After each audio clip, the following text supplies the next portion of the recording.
If there's one thing that AI needs to simply exist, it's GPUs and Taiwan. And the link between these might not be so obvious to everyone, but for those of you who don't know, TSMC is a company in Taiwan that basically creates 98% of the silicon for all GPUs that are worth using for AI in the entire world. And today, unfortunately, Taiwan endured one of their largest earthquakes in history. Not the largest in the last 30 years, but large enough to cause significant damage to large portions of the country. Think buildings falling over, infrastructure collapse, etc. So fortunately, not many people were injured in this quake, since Taiwan has had a lot of practice preparing for these events, and because they know the region is kind of prone to this, they've actually adjusted a lot of their architecture and infrastructure to be resilient, and fortunately today proved that that was the case. However, this begs the question whether or not this unpredictable act of a higher power will actually have an effect on what others see as a higher power, which is AI, since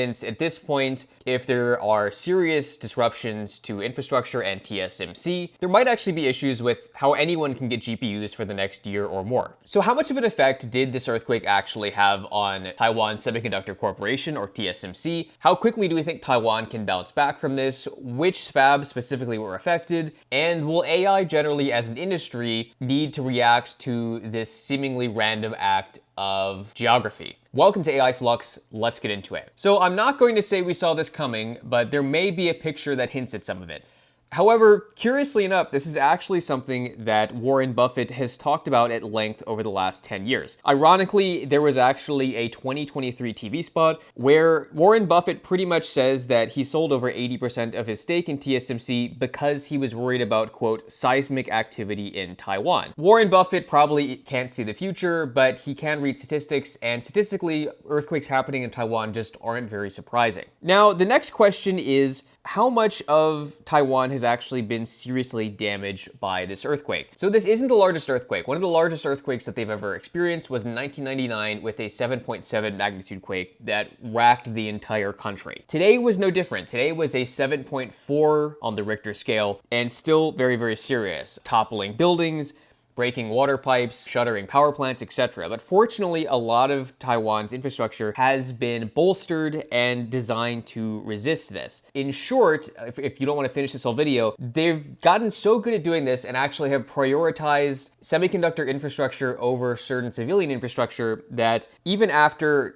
Taiwan's biggest earthquake in nearly 25 years, nearly no damage was incurred to critical tools at TSMC, and its chip production actually resumed today, which is insane. Now, the questions as to what effect this might have on the GPU supply are a bit more complicated. So the epicenter of the quake was found to be about 64 miles away from the Central Taiwan Science Park, where TSMC is located. And it's important to note that TSMC has a number of locations located throughout a fair portion of Taiwan. So it's not like there's just one specific area that would be at risk of earthquakes. Just like Taiwan, TSMC is also about as prepared as anyone could be for events like this. And like I said, the government actually prioritizes utility restoration for fabs over small businesses, and even over some residential areas, which I'm not entirely sure what I think about that, but frankly, where I live now is relatively close to large industry. And basically, I've had zero issues with power, where my prior apartment was a bit more rural, and my power went out probably once or twice a month. What we do know is that there's been no structural damage to TSMC fabs that has yet been reported, and we know that the Hsinchu and Taichung fabs have been completely evacuated, but fortunately these are not the more experimental 3nm Tainan fabs. I would expect there to be non-trivial delays of at least a few weeks if we get lucky, and if we get unlucky, probably a few months. And this just has to do with ancillary delays around infrastructure that supplies these fabs. So even if the fabs themselves are running, there could be issues with supply chains for raw materials, chemicals, and just staffing. So generally, if staff aren't available to run them, that's another issue. And frankly, responding to people's problems are, at this point, more urgent than whether or not we get GPUs on time. This will likely result in a short-term price action in relevant markets. TSMC was only down about 1.5% today, and it'll be curious to see where things go. But if anything, we can hope that Taiwan gets back on their feet as soon as possible, and that as few people were injured in this event as possible. And it's not like just Nvidia is affected here. Apple, AMD, and Nvidia, and a bunch of other global technology giants do business and use TSMC So it's not like only Nvidia is going to drop off the map here and that buying an AMD Tiny Box will lead you to be unaffected by this event entirely. Now, the other issue is this could, if it cascades, cause a worldwide shortage of semiconductors, along with its skyrocketing prices for video cards, processors, and maybe even washing machines. What's also interesting is at this point, we actually have official reports that come directly from the Taiwanese government, basically saying that TSMC is okay. And again, what's miraculous about this entire event is that it seems like the semiconductor industry has emerged entirely unscathed. Now, the bigger question is whether or not their energy infrastructure will be reliable going forward. Load balancing is never an easy thing to do, especially after a natural disaster like this. But this is what TSMC and the Taiwanese government had to say. They say, based on TSMC's rich experience and capability in earthquake response and disaster prevention, and regular safety drills to ensure full preparedness, within just 10 hours after the earthquake on April 3rd, the recovery rate of water fab equipment has exceeded 70%, and the recovery rate of newly built fabs, such as Fab 18, has exceeded 80%. Although a few pieces of equipment in some areas were damaged, affecting production lines, major machines, including all extreme ultraviolet lithography equipment,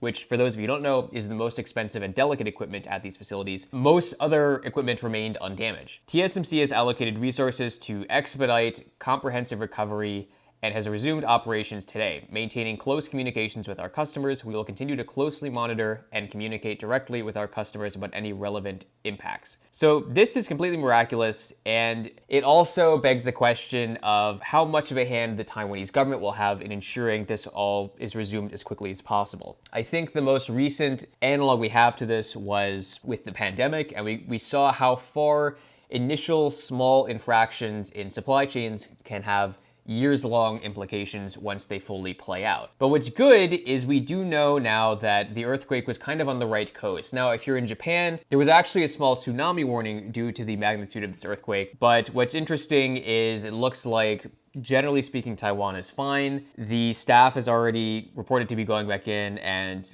inspecting everything. They also posted this bulletin on Bloomberg, which again cites that they encountered a 7.4 magnitude earthquake. TSMC halted operations, and they're basically just making sure their critical tools aren't damaged. And if critical tools are damaged, that could be up to a year to resume what is going on here.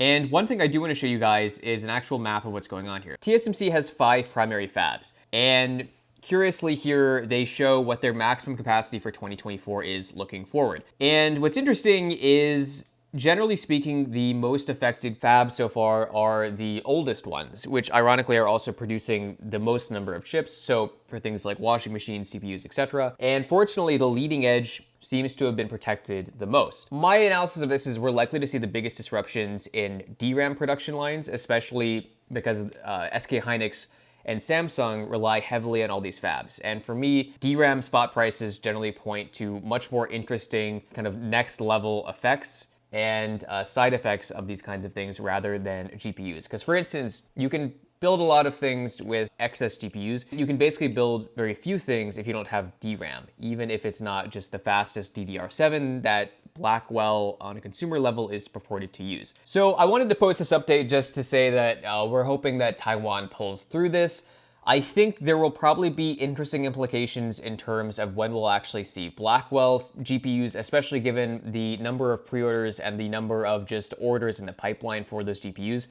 Unfortunately, this probably doesn't bode well for the 5090 either. Consumer GPUs like this likely haven't even been produced in experimental capacities yet. And curiously, a lot of functionality that these fabs provide are prototyping functionality. So for instance, Nvidia at this point in the US does not do a lot of in-house lithography. They do in-house lithography to troubleshoot, but they don't actually do it to prototype. And I think this might mean that we're probably looking at closer to a mid to late 2025 release for the 5090, especially with DRAM potentially being affected by this as well. Unfortunately, I also think GPU prices will go up as a result of this. There's been a huge influx of RTX 4090s that have actually been priced pretty well over the last 2 months.